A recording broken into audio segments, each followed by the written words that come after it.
मित्रों, आज के इस वीडियो में आपको पता चलेगा कि वह 5 बातें कौन सी है जिसे यदि कोई भी मनुष्य या स्त्री जान लेती है तो वह कभी गरीब नहीं रहती, उसे हर मुसीबत से छुटकारा मिल जाता है।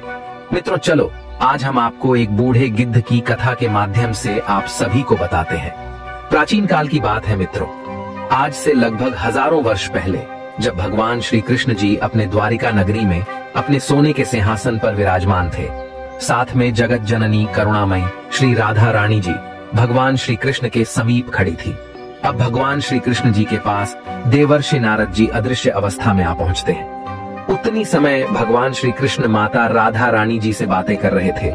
माता राधा रानी जी कह रही थी कि हे प्रीतम, मैं आपसे ज्ञान की 5 बातें जानना चाहती हूँ जो मेरे अंतर मन को प्रभावित कर दे, जिससे हमको एक सीख मिले। तब भगवान श्री कृष्ण माता राधा रानी जी को एक कथा सुनाते हैं और कहते हैं कि हे राधे, मैं तुम्हारे इस प्रश्न का उत्तर तुमको एक कथा के माध्यम से देता हूँ। यह कथा बहुत ही मार्मिक है, तुम इस कथा को पूरा ध्यान से सुनना। मित्रों, अब देवर्षि नारद जी अदृश्य अवस्था में भगवान श्री कृष्ण और राधा रानी की बातें सुन रहे थे। भगवान श्री कृष्ण और राधा रानी जी को उनके आने का तनिक भी आभास नहीं हुआ था।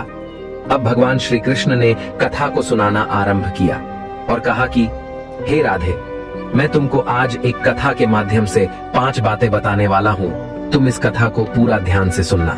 इसको जो भी मनुष्य सुन और जान लेता है उसे हमेशा के लिए गरीबी से मुक्ति मिल जाती है और वह कभी किसी से भी धोखा नहीं खाता है। इसलिए हे राधे, मैं चाहता हूँ कि तुम इस कथा को पूरा ध्यान से सुनना। आपको इस कथा सुनने से महत्वपूर्ण ज्ञान की प्राप्ति होगी। अब राधा रानी जी कहती हैं कि हे प्रीतम, आप उस कथा को सुनाइए। मैं आपको वचन देती हूँ, मैं आपके द्वारा सुनाई गई कथा को पूरा अवश्य सुनूंगी। तब भगवान श्री कृष्ण जी कथा को सुनाना आरंभ करते हैं और कहते हैं कि हे राधे, प्राचीन समय की बात है। किसी राजा के राज्य में नगर से बाहर एक कसाई रहता था। वहीं उसका बूचड़ खाना था।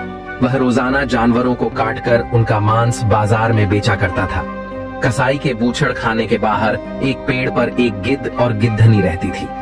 वहां उनका बहुत अच्छे से गुजारा हो रहा था। उन्हें वहां पेट भरने के लिए पर्याप्त मात्रा में भोजन मिल जाया करता था। गिद्ध और गिद्ध की पत्नी कभी वह स्थान छोड़कर कहीं नहीं जाती थी। एक दिन गिद्ध की स्त्री कहती है, हे स्वामी, आज ठंड बहुत अधिक पड़ रही है। रात काटना बड़ा मुश्किल हो रहा है। कोई ऐसी कहानी सुनाओ जिससे हमें कुछ ज्ञान मिले और हमारी रात आराम से कट जाए। अपनी पत्नी की ऐसी बात सुनकर गिद्ध कहता है, हे प्रिय, आज मैं तुम्हें आंखों देखी एक ऐसी कहानी सुनाऊंगा जो बहुत ही ज्ञानवर्धक और बहुत ही प्रेरणादायक है। इस कहानी में बताई गई 5 बातों को अगर मनुष्य अपने जीवन में धारण कर लेता है तो निश्चित मानिए वो कभी संकट में नहीं पड़ेगा, और यदि कभी संकट में पड़ भी जाएगा तो संकट से अतिशीघ्र निकल भी जाएगा। यह कहानी बड़ी ही रोचक और जीवन में हमें बहुत ज्ञानवर्धक सीख देने वाली है। जरा ध्यान देकर सुनना। गिद्ध कहता है, हे गिद्धनी, यह उस समय की बात है जब मेरा तुमसे विवाह नहीं हुआ था। इस पेड़ पर मैं अकेला ही रहता था और मेरे कुछ और साथी गण रहते थे। तब यह कहानी मैंने यहाँ के राजा के मुंह से सुनी थी और अपनी आंखों से देखी भी थी। वही कहानी मैं तुम्हें सुनाता हूँ। मनुष्य की किस्मत कैसे बदलती है यह तुम्हें इस कहानी से जानने को मिल जाएगा।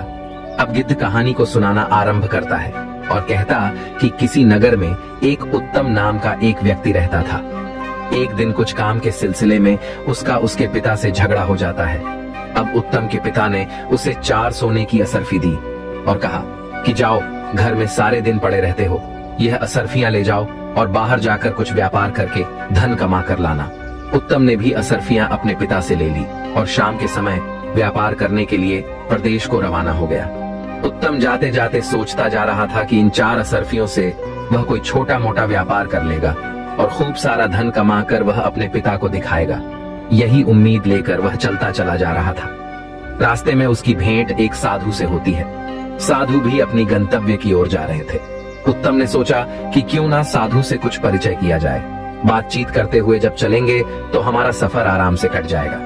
यही सोचकर उत्तम साधु बाबा के पास जाता है और उन्हें प्रणाम करता है।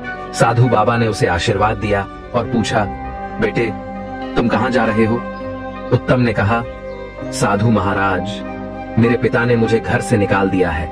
अब कहीं परदेश में जाकर कोई छोटा मोटा व्यापार करूंगा और अपने पिता को एक बड़ा आदमी बनकर दिखाऊंगा। मेरे पिता ने मुझे 4 सोने की अशर्फियां दी हैं मित्रों। इस प्रकार बातचीत करते हुए साधु और उत्तम दोनों आगे के लिए चल देते हैं। चलते चलते रास्ते में उत्तम ने साधु से कहा, बाबा आप तो परम ज्ञानी हैं, कोई ऐसी कहानी सुनाओ जिससे हमारा ये सफर आसान हो जाए और मुझे कुछ सीखने को भी मिल जाए, जिससे परदेश में मेरे लिए आसानी हो जाएगी। तब साधु बाबा कहते हैं, बेटे मैं तुम्हें कहानी तो सुना दूंगा, पर मेरी कहानी का तुम्हें मूल्य चुकाना होगा। एक कहानी के बदले में मैं तुमसे एक सोने की अशर्फी लूंगा। बताओ क्या तुम तैयार हो? साधु की बात सुनकर उत्तम सोचने लगा कि मेरे पिता ने मुझे 4 सोने की अशर्फी दी है। अगर इनमें से एक अशर्फी मैं साधु को दे दूंगा तो मैं व्यापार कैसे करूंगा?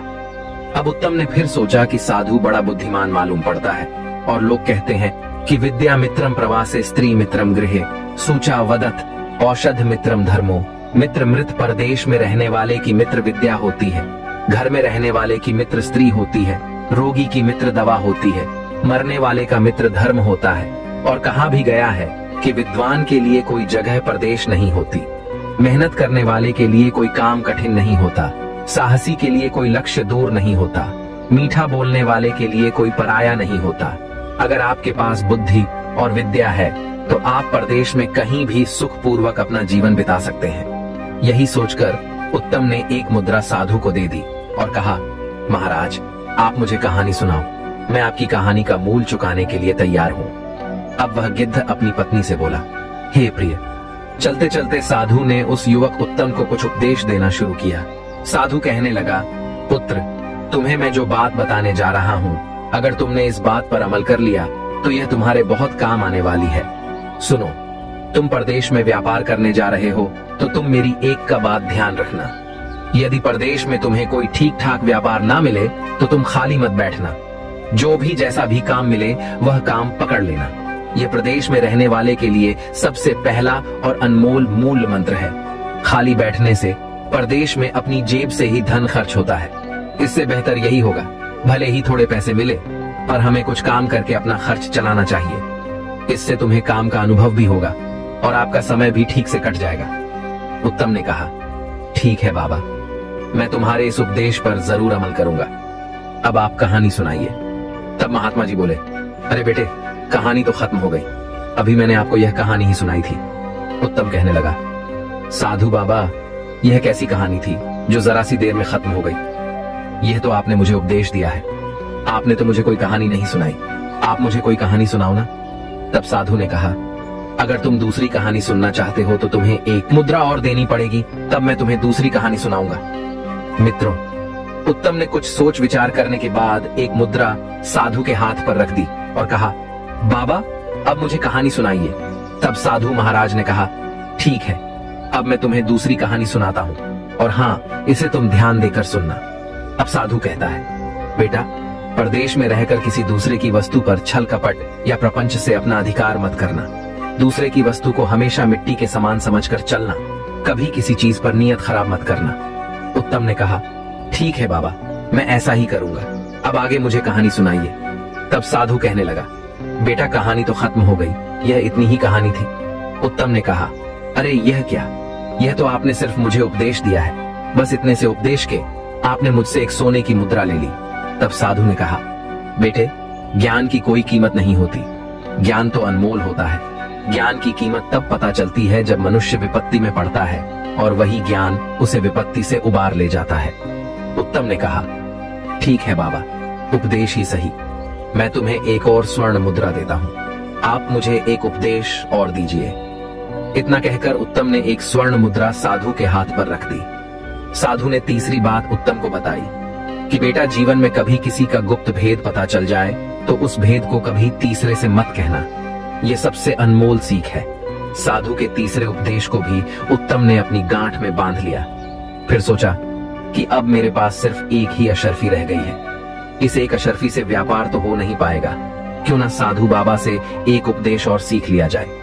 यही सोचकर उत्तम ने वह चौथी अशर्फी भी साधु के हाथ पर रख दी और बोला, साधु महाराज अब आप मुझे एक उपदेश और दे दीजिए। साधु ने कहा, बेटे ठीक है, मैं तुम्हें चौथा उपदेश देता हूँ और यह उपदेश जिंदगी के लिए बहुत अनमोल है। इसे सदैव याद रखना। इस प्रकार साधु उत्तम को चौथी बात बताता हुआ कहने लगा, पुत्र, यदि तुम्हें कभी रास्ते में कोई प्रेम से बुलाकर बैठने को कहे तो आपका चाहे कितना ही कीमती काम हो, उसे छोड़कर आप 2 मिनट उसके पास जरूर बैठना। उसके साथ 2 मिनट बिताया गया समय तुम्हारे बहुत काम आ सकता है। इस प्रकार साधु ने उत्तम को चौथा उपदेश दिया। उत्तम कहने लगा, बाबा, आपके उपदेश वास्तव में बहुत कीमती है। अब मेरे पास कोई पैसा नहीं बचा है, वरना 2-4 उपदेश मैं आपसे और सुन लेता। तब साधु कहता है, पुत्र, किसी के उपदेश को, किसी की शिक्षा को बिना मूल्य चुकाए नहीं ग्रहण करना चाहिए। फिर भी तुम कहते हो तो एक उपदेश मैं तुम्हें अपनी तरफ से देता हूँ जिसका तुमसे कोई मूल्य नहीं लिया जाएगा, और वो उपदेश है कि परदेश में रहकर किसी दुराचारी स्त्री का भरोसा मत करना। दुराचारी स्त्री का कोई पता नहीं होता कि उसके दिमाग में क्या है और दिल में क्या है। मित्रों, ये 5 उपदेश देकर साधु बाबा ने कहा, बेटे, हमारा तुम्हारा साथ बस इतनी ही देर का था। पास में ही मेरा आश्रम है और अब मैं अपने आश्रम पर जा रहा हूँ। इतना कहकर साधु अपने आश्रम पर चला जाता है। उत्तम अब वहां से अकेला आगे बढ़ता है, परंतु उसके दिमाग में एक बात चल रही थी कि साधु बाबा ने 5 उपदेशों के बदले मुझसे 4 स्वर्ण मुद्राएं ले ली। साधु को भला धन से क्या मतलब? साधु संत तो बैरागी होते हैं, धन दौलत का त्याग करके ही वे साधु बनते हैं। फिर साधु ने मुझसे स्वर्ण मुद्राएं क्यों ली? मैं यह बात जब लौटकर अपने नगर जाऊंगा तब साधु से जरूर पूछूंगा। तब उत्तम ने सोचा, चलो जो भी है, साधु की यह 5 बातें बड़ी ही कीमती मालूम पड़ती हैं। मैं इन्हें सदैव याद रखूंगा। मित्रों, अब उत्तम के पास में कोई पैसा नहीं बचा था। अब वह इस चिंता में था कि परदेश में जाकर वह क्या करेगा, क्या खाएगा, कैसे अपना व्यापार शुरू करेगा। यही सब बातें सोचते सोचते वह एक नगर में पहुंच जाता है। नगर में पहुंचकर वो किसी नौकरी की तलाश करने लगता है, क्योंकि धन तो उसके पास में था नहीं। अब उत्तम ने सोचा कि चलो कोई नौकरी ही कर लेते हैं, क्योंकि साधु बाबा ने भी कहा है कि परदेश में खाली नहीं बैठना चाहिए। छोटा मोटा जो भी काम मिल जाए उसे ही करना चाहिए। नौकरी की तलाश में उत्तम इधर उधर लोगों से पूछता फिर रहा था। तभी उसकी भेंट एक राजा के नौकर से होती है, जो राजा के अस्तबल का नौकर था। उसका नाम था शिवदेव। शिवदेव राजा के यहाँ रहकर उनके घोड़ों की देखभाल करता था। तब उसने देखा कि एक आदमी जो कि उत्तम था, वह नौकरी की तलाश में घूम रहा है। तो शिवदेव ने उसे अपने पास बुलाया और कहा, भाई, तुम्हें काम की तलाश है और मुझे राजा छुट्टी नहीं दे रहा है। घर पर मेरी माँ बहुत बीमार है। काफी दिनों से मैं अपनी माँ को देखने नहीं जा पा रहा हूँ। राजा ने मुझसे कहा है कि तुम एक शर्त पर घर जा सकते हो। अगर तुम अपनी जगह किसी और को काम पर लगा दो, तुम अपने घर चले जाओ। शिवदेव ने उत्तम से कहा, एक काम करो भैया, मेरी जगह पर 1 माह के लिए तुम काम कर लो। जो भी वेतन मिलेगा वह वेतन तुम रख लेना। जब मैं अपनी माँ को देखकर लौट आऊंगा तब तुम कोई और काम तलाश कर लेना। शिवदेव की बात सुनकर उत्तम ने सोचा कि इधर उधर घूमकर समय नष्ट करने से अच्छा है कि 1 माह तक मैं इसकी जगह पर ही काम कर लूं। उसके बाद मेरे पास भी कुछ पैसे हो जाएंगे। मैं शहर में नया आया हूँ, 1 महीने में मैं यहाँ के लोगों को समझ भी लूंगा। यही सोचकर उत्तम शिवदेव की जगह काम करने के लिए तैयार हो जाता है। शिवदेव उत्तम को लेकर राजमहल में जाता है। वहां के राजा विश्वदत्त बड़े ही बुद्धिमान और प्रतापी राजा थे। उनकी एक बेटी थी, उसका नाम चंद्रप्रभा था। चंद्रप्रभा बहुत ही सुंदर थी और अभी अभी ही उसने जवानी की पहली सीढ़ी पर कदम रखा था। राजा अपनी पुत्री से बहुत प्यार करता था, क्योंकि चंद्रप्रभा उनकी इकलौती पुत्री थी। मित्रों, राजा को घोड़ा पालने का और घोड़सवारी करने का बड़ा ही शौक था। एक से बढ़कर एक अच्छी नस्ल वाले। उसके यहाँ हजारों घोड़े पले हुए थे। उन घोड़ों की देखभाल के लिए राजा ने कई नौकर लगा रखे थे। उन्हीं में से एक शिवदेव था। प्रत्येक नौकर के हिस्से में 2-2 घोड़े थे। उन्हें खिलाने पिलाने के लिए राजा उन्हें बराबर राशन और दाना घास देता था।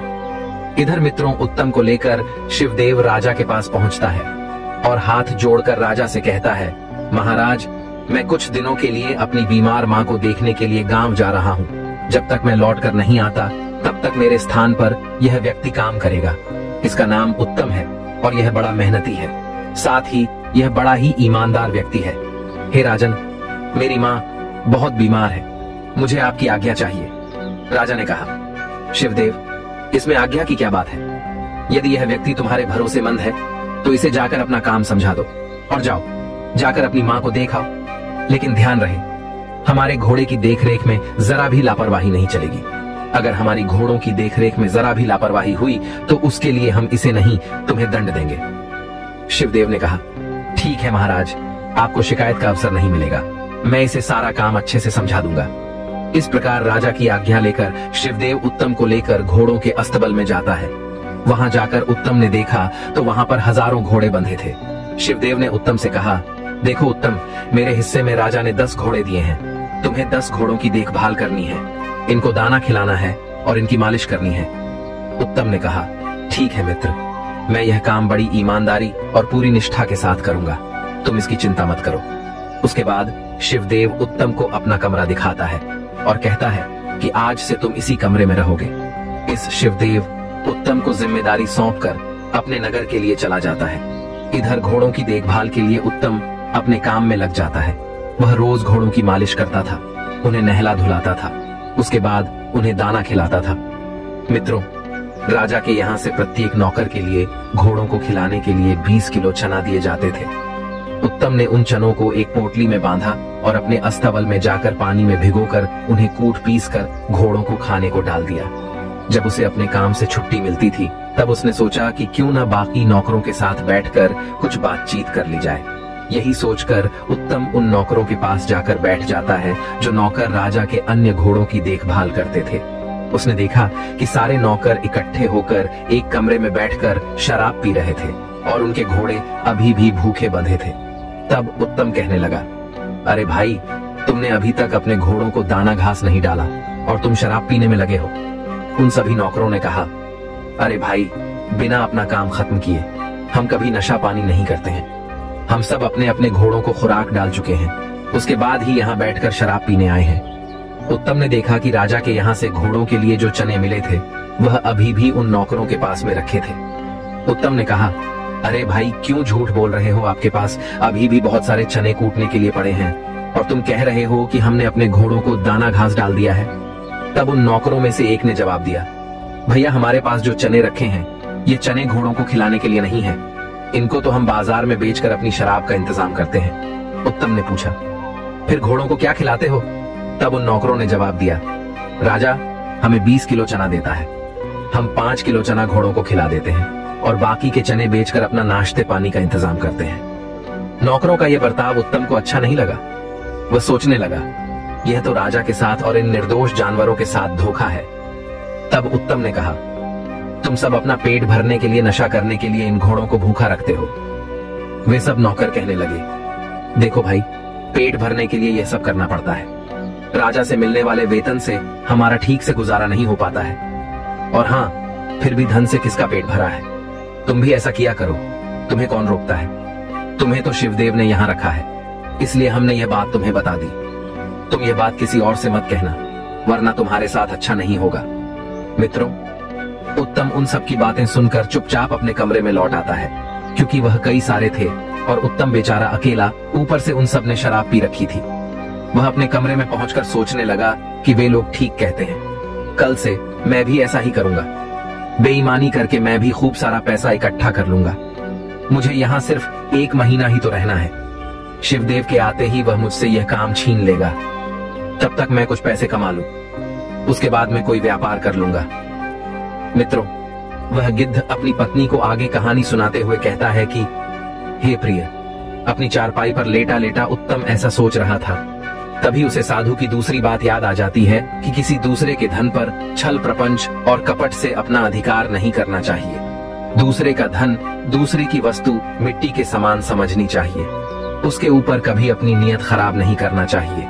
यह बात याद आते ही उत्तम के विचार बदल जाते हैं। वह सोचने लगा कि मैं भूखा रह लूंगा, लेकिन यह पाप का धन कभी नहीं खाऊंगा। मित्रों, उसी दिन से उत्तम बड़ी ईमानदारी के साथ अपने घोड़ों की देखभाल करते हुए हर समय उनकी देखभाल करता था। 1 महीने के अंदर उत्तम के 10 घोड़े एकदम हष्ट पुष्ट और खूब तंदुरुस्त दिखने लगे, और बाकी के नौकर दाने की चोरी करते थे, घोड़ों को कम खिलाते थे, इसीलिए उनके घोड़े कमजोर होते चले गए। एक दिन दरबार में राजा ने अपने मंत्री से कहा, मंत्री जी, बहुत दिन हो गए हैं, मैंने अपने घोड़ों की दौड़ नहीं देखी है। आप नौकरों को सूचित कर दो कि वे सब अपने घोड़ों को लेकर मैदान में आ जाएं। कल मैं घोड़ों की दौड़ की प्रतियोगिता रखूंगा। राजा ने जैसे कहा था, मंत्री ने वैसा ही नौकरों को आदेश दे दिया। अस्तबल के सभी नौकर घोड़ों को अच्छी तरह से नहला धुलाकर खूब सजाकर अपने अपने घोड़ों को लेकर खाली मैदान में पहुंच गए। अब राजा साहब ने जब घोड़ों पर दृष्टि डाली तो उसने देखा कि सारे घोड़े बहुत कमजोर थे, बिल्कुल मरियल से, और उत्तम के 10 घोड़े बड़े ही हष्ट-पुष्ट और सुडौल थे। वे दौड़ने के लिए फुरफुरा रहे थे। यह देखकर राजा को क्रोध आ जाता है। उन्होंने अपने मंत्री से कहा कि मंत्री जी, हमारे सारे घोड़े बड़े ही स्वस्थ थे, लेकिन मैं मात्र 10 घोड़ों को ही स्वस्थ देख रहा हूँ। बाकी के सब घोड़े बहुत कमजोर हो गए हैं। ये इतने कमजोर कैसे हो गए? क्या नौकर इन्हें खिलाते पिलाते नहीं है? क्या मुझे तो ऐसा लगता है कि नौकरों ने इन्हें खिलाने पिलाने में लापरवाही की है। तब राजा ने उत्तम के पास पहुंचकर उत्तम के घोड़े देखे। घोड़े एकदम स्वस्थ और फुर्तीले थे। उन घोड़ों को देखकर राजा बड़ा प्रसन्न होता है। राजा ने अगले दिन उत्तम को दरबार में बुलाया और कहा कि तुम वही हो जिसे शिवदेव ने अपने स्थान पर रखा है। उत्तम ने जवाब दिया, हाँ महाराज, मैं वही हूँ। राजा ने पूछा, आपके घोड़े एकदम हष्ट पुष्ट हैं, बाकी के घोड़े इतने कमजोर क्यों हैं? जबकि मैं घोड़ों की खाद्य सामग्री बराबर बराबर मात्रा में भिजवाता हूँ। यही जानने के लिए मैंने तुम्हें यहाँ बुलाया है। राजा के पूछने पर उत्तम ने कहा, महाराज, मैं इस बात का रहस्य तो आपको बता दूंगा, लेकिन यह बात मैं तभी बताऊंगा जब अस्तबल के बाकी नौकर यहाँ मौजूद होंगे। राजा ने आदेश देकर फौरन सारे नौकरों को अपने दरबार में बुला लिया। तब राजा ने उत्तम से पूछा, अब बताओ, बाकी घोड़ों की कमजोर होने के पीछे क्या कारण है?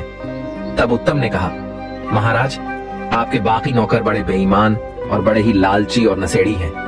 आप घोड़ों के लिए रोजाना 20 किलो चना देते हैं, लेकिन यह 5 किलो चना घोड़ों को खिलाते हैं। बाकी के 15 किलो चना यह बाजार में बेचकर शराब ले आते हैं।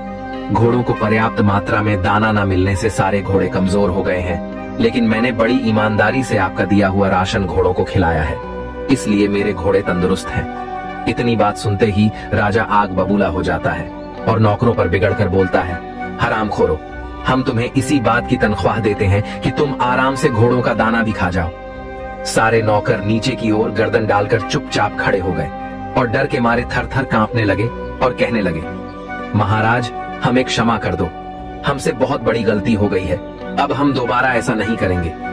राजा ने कहा, नहीं, मैं तुम सबकी गर्दन तलवार से अभी उड़ा देता हूँ। तुमने हमारे साथ धोखा किया है।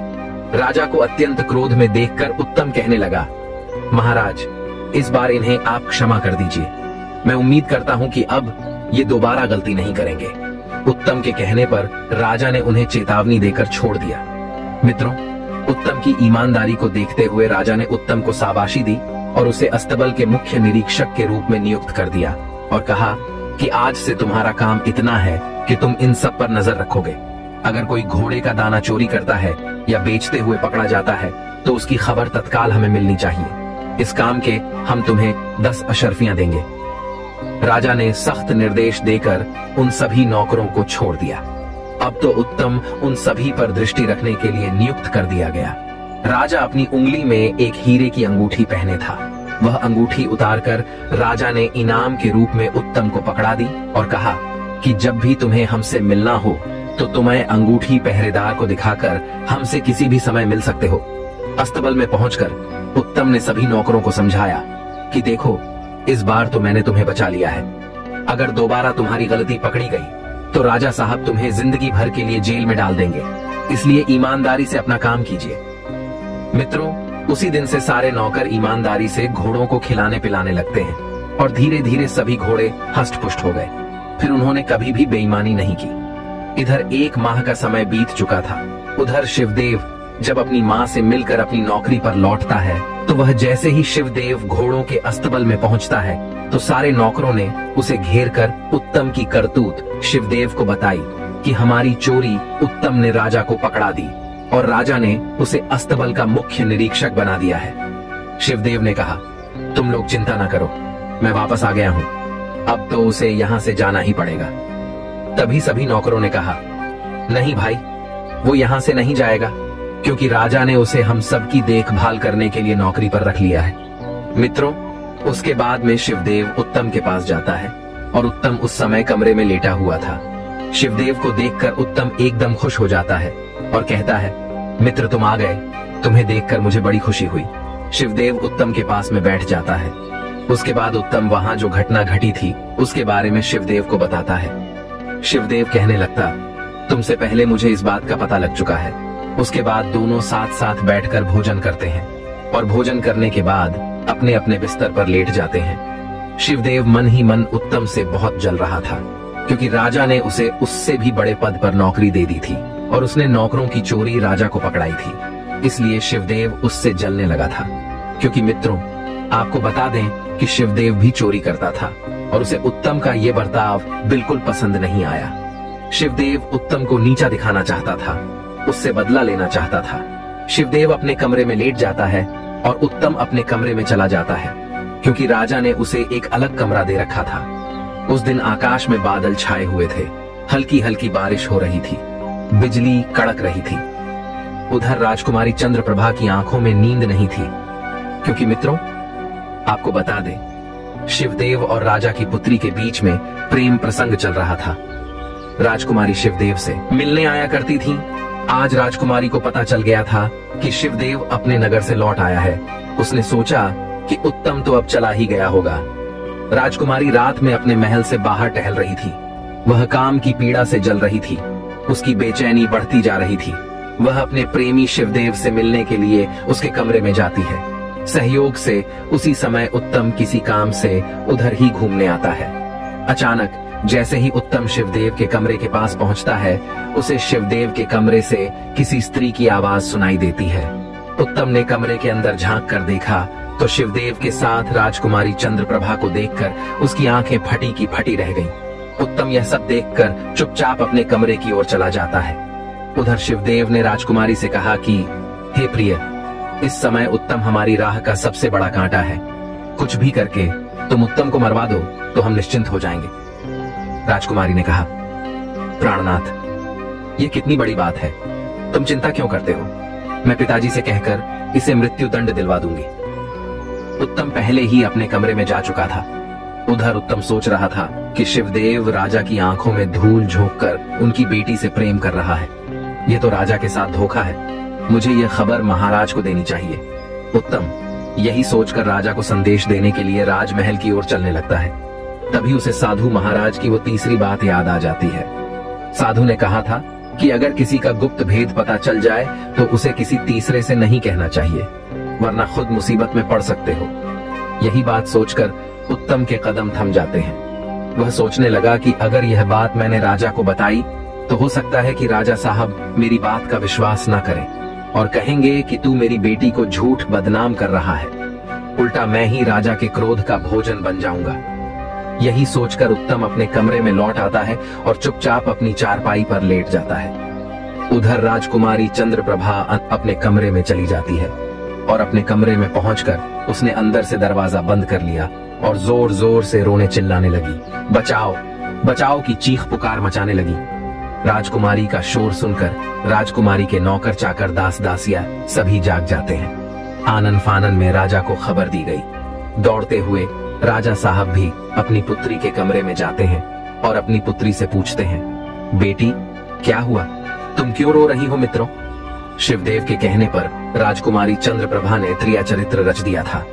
वह एकदम से कहने लगी, पिताजी, आपने जिस नौकर को नौकरी पर रखा है, तुम्हारे इस नौकर ने मेरे साथ जबरदस्ती की है। वो रात में मेरे कमरे में आया था और मेरी इज्जत लूटने का प्रयास करता रहा। जब मैं चीखी चिल्लाई तब खिड़की से कूद कर भाग गया।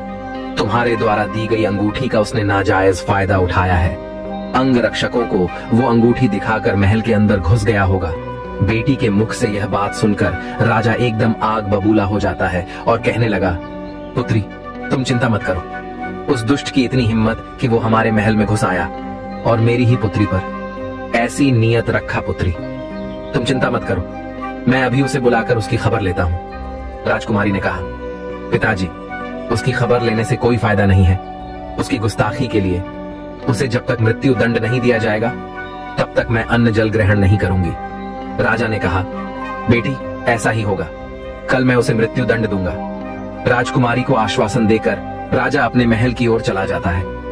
इधर राजकुमारी मन ही मन बड़ी प्रसन्न होने लगी। सोचने लगी, वह जी, आज मेरा षड्यंत्र सफल हो गया। अब मेरे और शिवदेव के बीच में कोई बाधा नहीं आएगी। उसके बाद राजकुमारी निश्चिंत होकर अपने बिस्तर पर सो गई। राजा अपने सैन्य कक्ष में जा पहुंचे, परंतु उनकी आंखों से नींद उड़ चुकी थी। वह सोच रहे थे, कल सुबह मैं उत्तम को दरबार में बुलाकर मृत्यु दंड दे दूंगा। परंतु तभी उनके दिमाग में एक दूसरा विचार आता है। राजा सोचने लगा कि अगर दरबारी लोग मुझसे पूछेंगे कि इस नौकर कहूंगा को किस बात का मृत्यु दंड दिया गया है, तो मैं क्या कहूंगा? अगर मैं बताऊंगा कि इसने मेरी बेटी की इज्जत लूटने का प्रयास किया है, तो इसमें मेरी ही बदनामी होगी। लोग पीठ पीछे मेरी बुराई करेंगे, मेरी इज्जत उछालेंगे। तब राजा के दिमाग में एक दूसरा उपाय आता है। सोचा कि मैं इसे कानून के तहत तो सजा नहीं दे सकता, मैं इसे किसी और के हाथों चुपचाप मरवा दूंगा। इससे किसी को पता भी नहीं चलेगा और मेरी बेटी पर बुरी दृष्टि डालने वाला भी अपनी करनी का दंड भोग लेगा। तब राजा के दिमाग में डोंगर कसाई का ध्यान आता है। तब वह सोचने लगा कि मैं कल इसे कसाई के हाथों मरवा दूंगा। यही सब बात सोचते सोचते राजा सो जाता है और अगले दिन जब सोकर उठता है और टहलने के लिए जाता है, तो टहलते टहलते नगर से बाहर उस डोंगर कसाई के बूछड़ खाने पर पहुंच जाता है। कसाई ने देखा कि राजा स्वयं मेरे पास चलकर आए हैं, तो वो एकदम से राजा के चरणों में गिरकर बोला, महाराज, आपने यहाँ आने का कष्ट क्यों किया? मुझे खबर भिजवा देते, मैं स्वयं तुम्हारे पास चला आता। राजा ने कहा, नहीं, ये काम तो मुझे आकर ही करना था। मुझे तुमसे कुछ जरूरी काम करवाना है। मैं तुम्हारे पास एक आदमी को भेजूंगा, तुम्हें उसका सर काट देना है और उसके बाद में फिर एक आदमी को भेजूंगा। एक कपड़े में बांधकर तुम्हें उसी सर को उस आदमी को दे देना है। इस बात की किसी को भनक नहीं लगनी चाहिए। यह सुनकर कसाई एकदम चौंक जाता है और कहने लगा, महाराज, यह आप क्या कह रहे हो? राजा ने कहा, हाँ, मैं ठीक कह रहा हूँ। कुछ देर के बाद तुम्हारे कसाई खाने में एक आदमी को भेज रहा हूँ। तुम उसे अपने बूचड़ खाने के अंदर ले जाकर मार देना। इस काम के बदले हम तुम्हें बहुत इनाम देंगे। यदि तुमने यह काम नहीं किया तो हम तुम्हें और तुम्हारे परिवार को जेल में डलवा देंगे। राजा की धमकी सुनकर कसाई डर जाता है और वह राजा से कहता है, महाराज, आप चिंता मत करो, आप जिसे भेजोगे मैं उसका सर काटकर उसके धड़ को जानवरों के कटे हुए अंगों के साथ मिलाकर बाहर फेंकवा दूंगा और उसके सर को तुम्हारे पास भिजवा दूंगा। मित्रों, कसाई को आदेश देकर राजा अपने महल को लौटता है। उधर कसाई उस राजा के भेजे हुए आदमी की प्रतीक्षा करने लगता है। महल में पहुंचकर राजा ने सैनिकों के द्वारा उत्तम को बुलवाया और जब उत्तम राजा के पास पहुंचा, तब राजा ने उत्तम से कहा कि उत्तम, मैं तुम्हें किसी जरूरी काम से नगर से बाहर भेजना चाहता हूँ और मुझे विश्वास है कि यह काम सिर्फ तुम ही कर सकते हो। उत्तम ने कहा, बताइए महाराज, मेरे लिए क्या आज्ञा है? मैं आपके लिए कुछ भी करने को तैयार हूँ। तब राजा कहता है, हे उत्तम, तुम्हें इसी समय जरूरी काम से एक कसाई के पास जाना है और वह जो चीज तुम्हें चुपचाप दे तुम उसे ले आना। लेकिन एक बात का विशेष ध्यान रखना, यह काम तुम्हें बिल्कुल गुप्त रूप से करना है, किसी को इस बात का पता नहीं चलना चाहिए। उत्तम ने कहा, जो आज्ञा महाराज, मैं आपके काम के लिए अभी जाता हूँ। इतना कहकर उत्तम फौरन उस कसाई के पास चल देता है। उत्तम के मन में यह विचार आ रहा था कि राजा का इतना जरूरी काम कौन सा आ गया जो राजा मुझसे करवा रहा है। फिर उसने सोचा कि चलो, जो भी है, कम से कम राजा ने मुझे इस लायक समझा कि मैं उसके किसी कार्य को कर पा रहा हूँ। मित्रों, चलते चलते नगर से बाहर जब वह निकल गया, तब उसने देखा कि एक कुटिया है और उस कुटिया के बाहर कुछ साधु संत भगवान का कीर्तन कर रहे थे। उत्तम उस कुटिया के पास जाकर खड़ा हो जाता है। तब एक साधु ने उत्तम को इशारा देकर उसे अपने पास बुलाया और कहा, बच्चा, थोड़ी देर यहाँ बैठकर भगवान का कीर्तन करो, सब कुछ यही रह जाएगा, केवल यही साथ जाएगा। तब उत्तम ने कहा, क्षमा करना महाराज, मैं किसी जरूरी काम से जा रहा हूँ, इस समय मैं रुक नहीं सकता। इतना कहकर उत्तम आगे बढ़ जाता है। तभी अचानक उसके दिमाग में साधु बाबा की चौथी बात गूंजने लगती है कि चाहे कितना ही जरूरी काम क्यों ना हो, लाखों का नुकसान क्यों ना हो जाए, अगर राह चलते कोई प्रेम से 2 मिनट बैठने को कहे तो उसके पास 2 मिनट जरूर बैठना चाहिए। साधु की यह बात मन में आते ही उत्तम उन साधुओं की मंडली में बैठ जाता है और भगवान का भजन कीर्तन करने लगता है।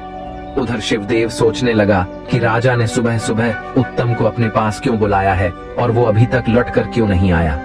मित्रों, शिवदेव राजमहल के आसपास टहल रहा था। तभी खिड़की से राजा ने देखा कि शिवदेव महल के बाहर टहल रहा है। तब राजा ने शिवदेव को तुरंत अपने पास बुलवाया और सोचा कि क्यों ना शिवदेव को ही उत्तम का सर लाने के लिए भेज दूं। अभी तक तो कसाई ने उसका सर धड़ से अलग कर दिया होगा। राजा ने तत्काल शिवदेव को आदेश दिया कि तुम इसी छड़ कसाई के बूछड़ खाने पर चले जाओ और कसाई तुम्हें जो चीज भेंट करे उसे चुपचाप लेकर चले आना और लाकर राजकुमारी के कक्ष में रख देना। रास्ते में तुम उस सामान को खोलकर देखने की भूल मत करना। शिवदेव ने कहा, जैसी आपकी आज्ञा महाराज। और इतना कहकर शिवदेव कसाई के पास को चल देता है। मित्रों, अब पहले कसाई के पास उत्तम को जाना था, लेकिन उत्तम तो वहां साधु संतों के साथ कीर्तन करने में मस्त हो गया था। इधर तब तक शिवदेव कसाई के पास पहुंच जाता है और बोला, भाई, मुझे राजा साहब ने भेजा है। उन्होंने बताया कि कोई जरूरी चीज तुम्हारे यहाँ से ले जानी है। अब वह कसाई समझ गया कि मुझे इसी का सर कलम करना है। कसाई कहने लगा, हाँ भाई, तुम अंदर चलो, मैं अभी आता हूँ। शिवदेव नहीं जानता था कि कसाई ने उसे अंदर जाने के लिए क्यों कहा है। शिवदेव राजा की योजना से बिल्कुल अनजान था। वो चुपचाप अंदर चला जाता है। कसाई ने कहा, सामने अलमारी में राजा ने जो वस्तु मंगाई है वो रखी है, कृपया निकाल लो मित्रों। शिवदेव जैसे ही अलमारी खोलता है वैसे ही कसाई अपना धारदार गढ़ासा अनंगपाल की गर्दन पर चला देता है। अनंगपाल की गर्दन धड़ से कटकर अलग जा गिरी। कसाई ने उसे एक पोटली में बांधा और रख दिया। उसके धड़ को उठाकर गिद्ध चील कौ को खाने के लिए बाहर फेंक दिया। कसाई राजा के दूसरे नौकर के आने का इंतजार करने लगता है। उधर उत्तम साधु संतों के साथ बैठकर भजन कीर्तन करने में मस्त था। जब काफी देर हो गई तब भजन कीर्तन में उसे बहुत आनंद आ रहा था। सभी साधु कीर्तन बंद करके चले जाते हैं। उधर उत्तम भी वहां से चलता है। तब उसे ध्यान आया कि राजा ने कसाई के पास मुझे भेजा था। एकदम कसाई के घर की तरफ उत्तम दौड़ने लगता है। थोड़ी देर में जब वो कसाई के पास पहुंचता है तो कहने लगा कि मैं महाराज के पास से आया हूँ, उन्होंने कोई चीज मंगाई है। कसाई बोला, हाँ भाई, मैं समझ गया। कसाई ने वही पोटली उठाकर उत्तम को पकड़ा दी जिसमें शिवदेव का सर बंधा हुआ था। कसाई ने उसे समझाकर भेज दिया कि भाई, इसे खोलकर रास्ते में मत देखना, वरना राजा साहब तुम्हें फांसी पर चढ़ा देंगे। इस तरह से उत्तम शिवदेव का सर लेकर राजा के पास पहुंचता है। राजा और उनकी बेटी उस समय एक ही कक्ष में मौजूद थे। राजा कह रहा था, बेटी, आज उत्तम का काम तमाम हो ही गया। कुछ ही देर में शिवदेव उत्तम का सर लेकर आता होगा। मित्रों, इतने में उत्तम वो पोटली लेकर राजा साहब और राजकुमारी के कमरे में दाखिल होता है। उत्तम को जीवित देखकर वे दोनों अचंभित रह जाते हैं और कहने लगे, अरे तुम यहाँ कैसे? तब उत्तम ने जवाब दिया, महाराज, कैसी बातें करते हो? आपने ही तो मुझे कुछ विशेष वस्तु को लाने के लिए कसाई के पास भेजा था। कसाई ने जो चीज मुझे दी है वह मैं लेकर सीधा चला आ रहा हूँ। मैं तो कहीं 1 मिनट भी नहीं ठहरा हूँ। ठहरिए महाराज, मैं अभी खोल कर दिखाता हूँ। मित्रों, उत्तम ने जैसे ही पोटली खोली तो उसे देखकर राजकुमारी के साथ साथ उसके कंठ से भी चीख निकल पड़ी। उसने देखा कि शिवदेव का कटा हुआ सर उस पोटली में बंधा था। उत्तम का चेहरा पसीना पसीना हो जाता है। राजा को यह समझते देर नहीं लगी। उत्तम की जगह कसाई ने शिवदेव का सर काट दिया है। जरूर शिवदेव उत्तम से पहले वहां पहुंच गया होगा। कसाई तो दोनों को पहचानता नहीं था कि किसको मारना है और किसको छोड़ना है। तो रोते हुए वो पूछने लगा, महाराज, यह क्या मामला है? आपने शिवदेव को क्यों मरवा दिया? राजा के पास कोई जवाब नहीं था। इतने में राजकुमारी शिवदेव के कटे हुए सर को लेकर जोर जोर से रोने लगती है। कहने लगी, मेरे प्रियतम, मैं नहीं जानती थी कि मेरी चाल तुम्हारे लिए ही उल्टी पड़ जाएगी, वरना मैं ऐसा खेल कभी नहीं खेलती। तुम्हारे कहने से ही मैंने उत्तम पर आरोप लगाया था। तुम्हारी खुशी के लिए ही मैं उसे मारना चाहती थी, लेकिन उत्तम बड़ा ही खुशकिस्मत है, वह फिर भी जीवित बच जाता है। राजकुमारी पागलों की तरह रो रही थी। राजकुमारी के मुख से जब यह बात राजा ने सुनी तो राजा की आंखें फटी की फटी रह गईं। राजा को पता चल गया कि मेरी बेटी ने निर्दोष उत्तम पर दोष लगाया था। राजा एकदम से क्रोध में आकर अपनी तलवार खींच लेता है और अपनी पुत्री से बोला, पुत्री, सच सच बताओ, क्या उत्तम को जान से मरवाना तुम्हारी एक चाल थी? सच सच बताओ, वरना मैं तुम्हारी गर्दन उड़ा दूंगा। मित्रों, डर के मारे राजकुमारी ने सारी बात सच सच अपने पिता को बता दी। यह सुनकर राजा सर को पकड़कर बैठ गया। राजा की आंखों के सामने अंधेरा छाने लगा और वह कहने लगा, यह मैं क्या करने जा रहा था? मैं एक निर्दोष व्यक्ति को अपनी दुराचारी बेटी के कहने पर जान से मारने वाला था। भगवान, तुमने मुझे बचा लिया, मुझे माफ करना। इधर राजकुमारी ने देखा कि राजा साहब मुझे जीवित नहीं छोड़ेंगे, तो उसने तलवार लेकर खुद ही अपने पेट में घोंप और मरते मरते कहने लगी, पिताजी, मुझे माफ कर देना। मैंने एक निर्दोष आदमी की जान लेनी चाहिए। भगवान ने मुझे मेरे कर्मों की सजा दे दी है। मुझसे मेरा प्रेमी छीन लिया है। इतना कहते कहते राजकुमारी ने अपने प्राण त्याग दिए। मित्रों, उस घटना से राजा को वैराग्य हो जाता है। अगले दिन राजा ने दरबार में अपना अपराध स्वीकार कर दिया और कहा कि मैं अपना यह राज्य त्याग रहा हूँ। मैं आपका राजा कहलाने के योग्य नहीं हूँ, इसलिए मैं अपने स्थान पर अपने नौकर उत्तम को यहाँ का राजा नियुक्त करता हूँ। राजा का फैसला सुनकर सभी दरबारी हैरान थे। सबने मिलकर राजा को समझाने का बहुत प्रयास किया, लेकिन राजा फैसला कर चुका था और वह उत्तम को राजगद्दी सौंपकर भजन करने के लिए जंगल को चला गया। सब लोगों ने उत्तम को अपना राजा स्वीकार कर लिया। नए राजा के रूप में उत्तम बड़ी कुशलता से राज्य को चलाने लगता है। कहते हैं, अगर किस्मत में राजशी लिखी है तो दूसरे देश में जाकर भी तुम राजा बन जाओगे। अब वह गिद्ध कहने लगा, हे प्रिय, यही है उस राजा की कहानी है जो ईश्वर का न्याय होते। मैंने अपनी आंखों से देखा है। दुष्ट दुराचारी को सजा मिलती मैंने अपनी आंखों से देखा है। अकारण हमें किसी पर लांछन नहीं लगाना चाहिए, वरना ईश्वर का डंडा उल्टा भी चल जाता है। अब मित्रों, अब भगवान श्री कृष्ण राधा रानी जी से कहते हैं, हे प्रिय, अब गिद्ध की बातें समाप्त होती हैं। और उत्तम राजा तो बन गया था, मगर उसके दिमाग में एक बात घूम रही थी। उस साधु महाराज की उन 5 बातों ने मेरी जान बचाई है, यहाँ तक कि मुझे यहाँ का राजा भी बना दिया। मुझे उन साधु से मिलने जाना चाहिए। ऐसा निश्चय करके राजा उत्तम बहुत ही सम्मान के साथ साधु को भेंट लेकर उनके आश्रम पर जाता है और उन्हें प्रणाम करता है। राजा ने पूछा, महाराज, मैं आपसे एक बात जानना चाहता हूँ, मुझे पहचानो। मैं वही व्यक्ति हूँ जो कुछ दिन पहले आपके साथ रास्ते में मिला था और आपने मुझे 5 बातें बताई थी। आज मैं एक राजा बन गया हूँ। आपकी बातें मेरे जीवन में बहुत काम आई। मैं यह जानना चाहता हूँ कि आप तो एक साधु संत हैं और मोह माया से अलग हैं, और कहते हैं कि मोह माया से अलग होने के बाद ही एक साधु बनता है। फिर आपने मुझे 5 बातें बताने के बदले में मुझसे वह स्वर्ण मुद्राएं क्यों ली थी? आप मुझे उपदेश बिना कीमत लिए भी दे सकते थे, परंतु आपने एक एक उपदेश के लिए एक एक स्वर्ण मुद्रा ली। तब साधु कहता है, हे पुत्र, कहते हैं मुफ्त की चीज को लोग जीवन में ठीक से उपयोग में नहीं लाते। उपयोग में वही लाते हैं जिसमें मेहनत लगी हो, जिसमें कठोर श्रम लगा हो, जिसमें धन लगा हो। मुफ्त की वस्तु को लोग मुफ्त के धन को पानी की तरह उड़ाते हैं। अगर मैं आपको ज्ञान मुफ्त में देता तो शायद आप उसका पालन नहीं करते, क्योंकि आपके पास से उन बातों के बदले में सोने की 4 अशर्फियां गई थी। इसीलिए मनुष्य को चाहिए कि वह मुफ्त की खाने के पीछे ना पड़े, सदैव परिश्रम करके ही कमाकर खाए, वही फलदायी होता है। रही मेरे लोभ की बात, तो मेरे अंदर लेस मात्र भी लोभ लालच नहीं है। तुमने जो 4 स्वर्ण मुद्राएं मुझे दी थी वो आज भी मैंने संभाल कर रखी है। तुम चाहो तो अब इन्हें ले जा सकते हो। यह मेरे किसी काम की नहीं है।